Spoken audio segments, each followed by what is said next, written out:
আমাৰ আনন্দনগৰ বাঙালিপাড়া গাঁও পঞ্চায়েতেৰ সভাপতি জামাল হক আৰু তেখেতৰ সদস্যবৃন্দসকল আজিৰ পৰা নহয় বহুদিনৰ পৰা তেওঁলোকে আমাৰ যিকোনো তিথি উপলক্ষত দুৰ্গা পূজাই হওক বিহুৱে হওক ৰিজেই হওক তাত সেই দুখীয়া মানুহৰ কাৰণে মানে কাপোৰ বিতৰণ কৰি আহিছে বহুদিনৰ পৰাই।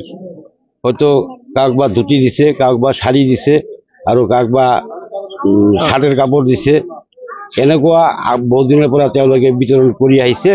আমি আশা কৰোঁ যে আৰু আগন্তুক দিনত সি যেন মানুহৰ সহায় মানে আগবঢ়াব পাৰে, সেইকাৰণে তাৰ মংগল কামনা কৰি মোৰ বক্তব্য দিয়ে শেষ কৰিম। যেহেতু তেওঁ এজন ইছলাম ধৰ্মাৱলম্বী লোক আৰু যেহেতু দুৰ্গা পূজাৰ বতৰত এনেকৈ কাপোৰ বিলাইছে, এই ক্ষেত্ৰত ক'ব তেখেতৰ ভিতৰত হিন্দু মুছলমান কোনো বাধা নাই।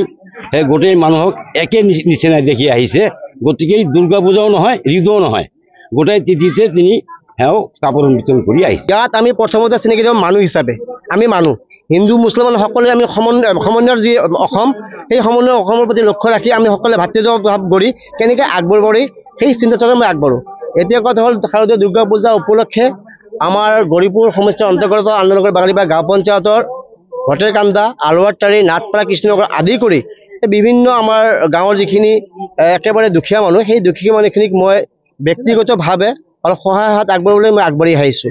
অনুৰোধ আপোনালোকে নিশ্চয় জানে বিগত দিনবোৰত এই দুৰ্গা পূজাৰ সময়ত আমাৰ এই হিন্দু ধৰ্মাৱলম্বী মানুহসকলক বা আমাৰ যিকোনো আই মাতৃ আছে সেইসকলক মই ব্যক্তিগতভাৱে বস্ত্ৰ প্ৰদান কৰি আহিছোঁ। ঠিক অনুৰোধ আজিও মই এই ভটেৰকান্দাত আমাৰ এই হিন্দু ধৰ্মাৱলম্বী আমাৰ আই মাতৃসকলক মই ব্যক্তিগতভাৱে এখনকৈ শাৰী, লুঙি, ধুতি বিভিন্ন ধৰণৰ বস্তু মই প্ৰদান কৰিলোঁ।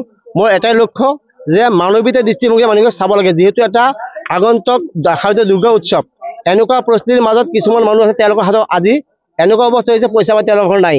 নিশ্চিতভাৱে এখন কাপোৰ আজি মই দিলোঁ, নিশ্চিতভাৱে এই মানুহখিনি অলপ হ'লেও সকাহ পাব। সেই তাৰ প্ৰতি লক্ষ্য ৰাখি আজি মই বস্তু প্ৰদান কৰিলোঁ। দ্বিতীয়টো কথা, আজি আপোনালোকৰ জৰিয়তে মই এটা কথা মই ক'ম যে অকল ধন থাকিলে ধনী নহয়, মন থাকিব লাগিব।